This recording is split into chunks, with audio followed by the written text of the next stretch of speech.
Donc déjà, la forêt, c'est un bien privé. Ça, c'est très important.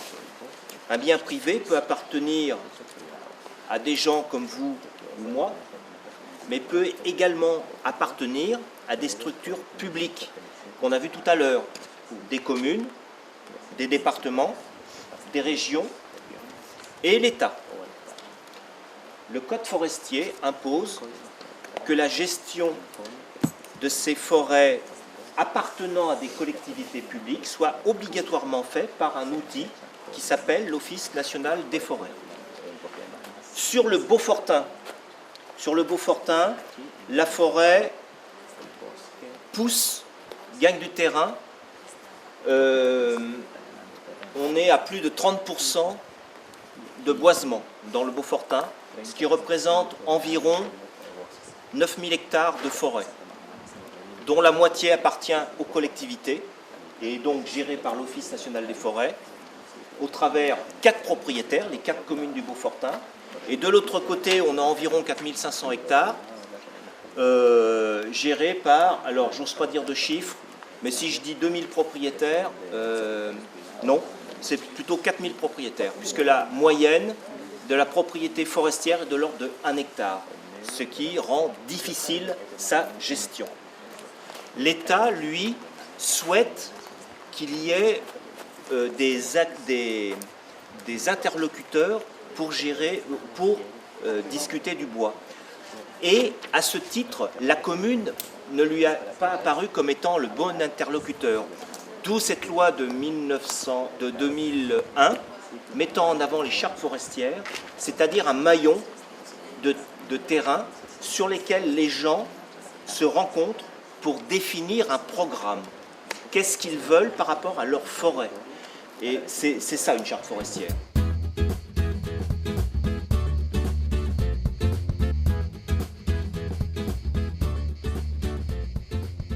Pourquoi à un moment donné un territoire se pose la question de mettre en œuvre une démarche de charte forestière? C'est parce qu'il y a une question fondamentale sur le rôle des espaces forestiers. Alors, ce qui caractérise en premier lieu la forêt, c'est qu'il s'agit d'enjeux collectifs. Tout le monde a un avis sur la forêt. Quand on réunit un comité de pilotage de 40 personnes, même avec des pêcheurs, des gens qui pêchent, ils ont une idée sur ce qu'est la forêt. Donc il y a vraiment une prise de conscience globale aujourd'hui, partagée, collective, sur l'importance de ce que c'est que cette forêt. Et en même temps, il y a avant tout des objectifs individuels. Parce que je vous le rappelle, en France, la forêt est la propriété privée. Et la propriété privée en France, c'est un héritage de la Révolution française, c'est un droit sacré. C'est quelque chose pour lequel les gens se battent. C'est très très fort la propriété privée. Donc on a déjà une première problématique qui est comment recouper des attentes ou des enjeux collectifs de gens qui ne sont pas propriétaires, qui sont usagers, qui sont aménagistes, qui ont différents intérêts sur les espaces forestiers, et puis l'avis de propriétaires qui sont chez eux et qui peuvent dire de façon très étendue comment ils souhaitent gérer ces espaces. Donc on a déjà un premier élément de complexité. La politique forestière, ou en tout cas la préoccupation de l'État pour la forêt est très très ancienne. Elle remonte à bien avant la Révolution française. Et elle a toujours été abordée d'une façon très centralisatrice. C'est-à-dire du pouvoir central, donc qui était un pouvoir royal jusqu'à la Révolution, et par l'État républicain après la Révolution, bon, avec les parenthèses qu'il y a pu avoir. Mais ça s'est toujours fait de façon centrale, avec un poids et une histoire très forte des administrations forestières. La logique initiale, c'était vraiment une logique de production bois.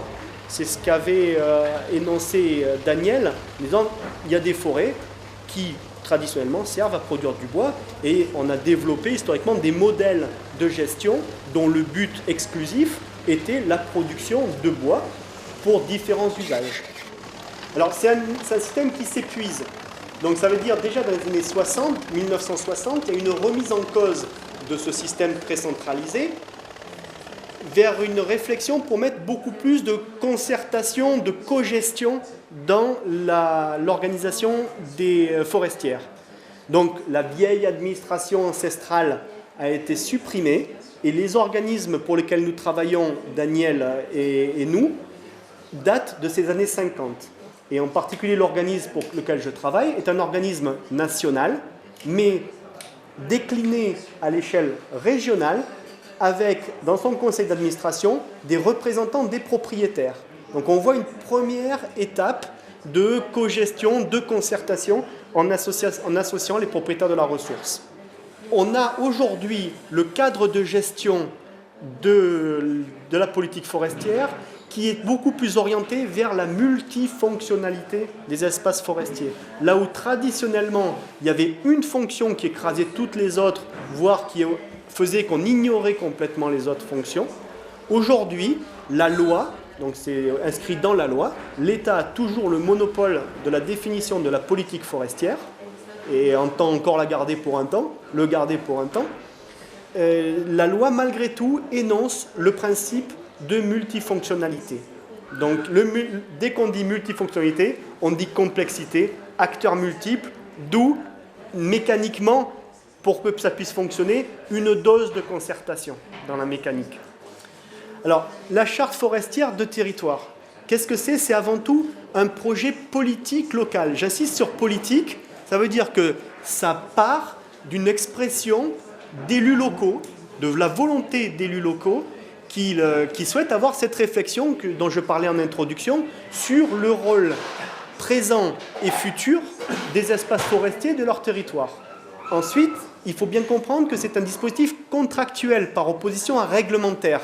Il ne s'impose pas, mais il aboutit à des engagements des différents partenaires associés à la démarche. Donc il y a bien une notion de contrat territorial local entre les différentes familles d'acteurs qui ont participé à l'émergence, à la construction de cette stratégie locale. Donc au niveau de l'organisation de l'élaboration d'une charte forestière, on commence par un diagnostic du territoire. Le diagnostic est assez léger concernant le milieu naturel. Comme je l'ai dit, ce qui est très important, c'est plutôt le contexte social, le contexte humain. Donc l'objectif du diagnostic, c'est peut-être avant tout d'avoir une bonne mobilisation des acteurs locaux, d'apprendre à se connaître, à échanger. Et ça permet de déterminer les enjeux, déjà les pistes de travail. Et donc ensuite, ça aboutit à un plan d'action.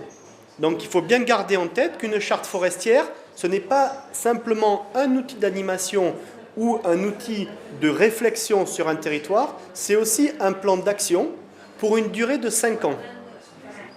Et cette réflexion impose l'association des usagers. Parce que les propriétaires, ils ne sont pas seuls chez eux. Surtout lorsqu'on travaille à une échelle territoriale. Lorsqu'on travaille à une échelle de 1000 hectares avec 50 ou 60 propriétaires, on a des éleveurs, des chasseurs, des gens qui promènent, etc. Localement, la charte forestière, c'est 37 communes, c'est le bassin c'est le Beaufortin, c'est Albertville, c'est le Val d'Arly, jusqu'à Grisi. Donc c'est relativement important. L'État ne veut pas des unités, des maillages trop petits. Alors il peut y avoir plusieurs orientations, des orientations plus environnementales, des orientations plus économiques. Ce sont les acteurs qui décident, ou des orientations plus portées, par exemple, sur la notion de protection. Ici, localement, les élus ont choisi de faire porter la charte forestière par une structure économique, parce que le statut des entreprises de la forêt, des gens qui travaillent dans la forêt, est en danger. Notre outil, c'est une association. Pourquoi ? Parce qu'une association a l'avantage de formaliser les choses. Ce n'est pas juste un consensus à un moment donné, parce qu'on était sympa, parce qu'on a bu un apéritif ensemble et que la vie était belle, et le lendemain on a tout oublié. Non, on s'est engagé dans une forme juridique, une association. Et cette association s'est engagée au travers d'un travail de concertation avec l'ensemble des familles d'acteurs autour d'un plan de gestion sur une durée de 10 à 20 ans.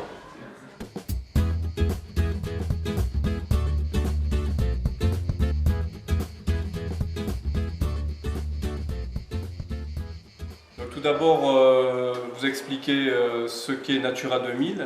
Il s'agit d'un réseau d'espaces protégés au niveau de l'Union européenne, qui a été décidé au niveau de l'Union européenne après le sommet de la Terre de Rio de 1992.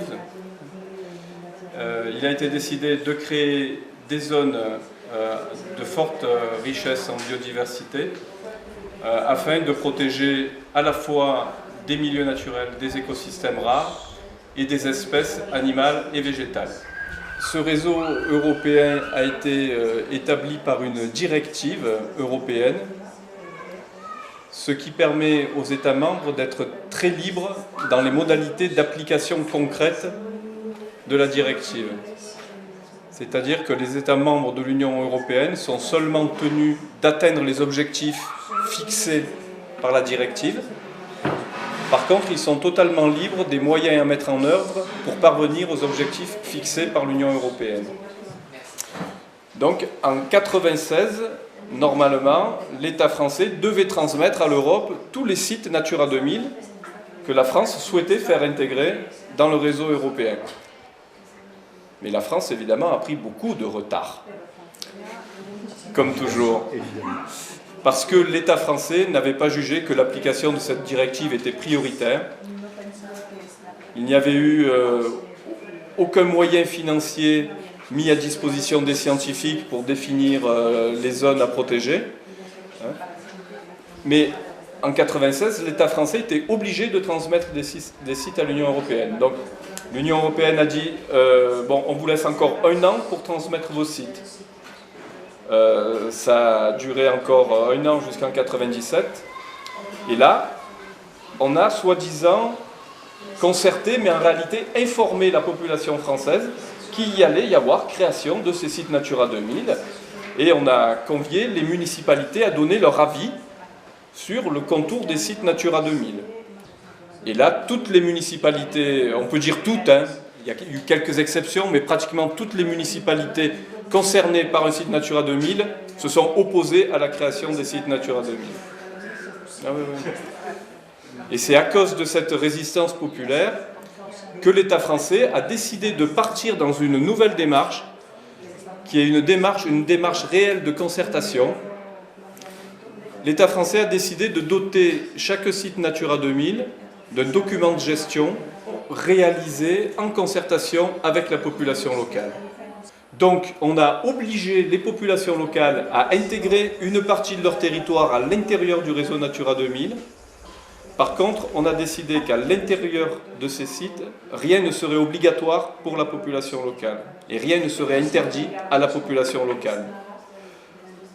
On a fait le pari en France que par la concertation et par signature de contrats avec incitation financière, on parviendrait à préserver suffisamment la biodiversité pour parvenir au but fixé par la directive Habitat.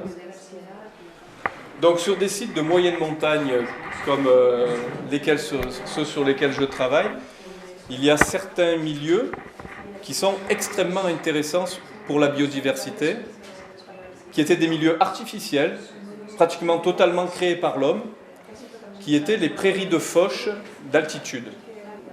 Un peu ce qu'on a vu en Savoie, mais qui ont été abandonnés ici à cause de l'exode rural du 19e siècle.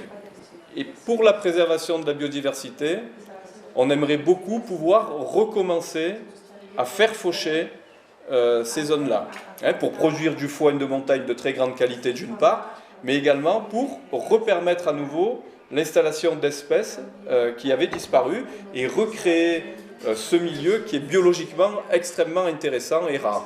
On est dans une logique de restauration. On est dans une logique de restauration, là. Et donc, le fait de passer des contrats avec certains propriétaires de terrain ou certains éleveurs qui louent des terrains, qui, au lieu de faire paître leurs animaux, vont venir couper l'herbe parce que maintenant, on va les payer pour faire ça, ça permet à ces éleveurs d'accéder finalement à des ressources naturelles auxquelles ils n'avaient plus accès à cause d'une évolution économique.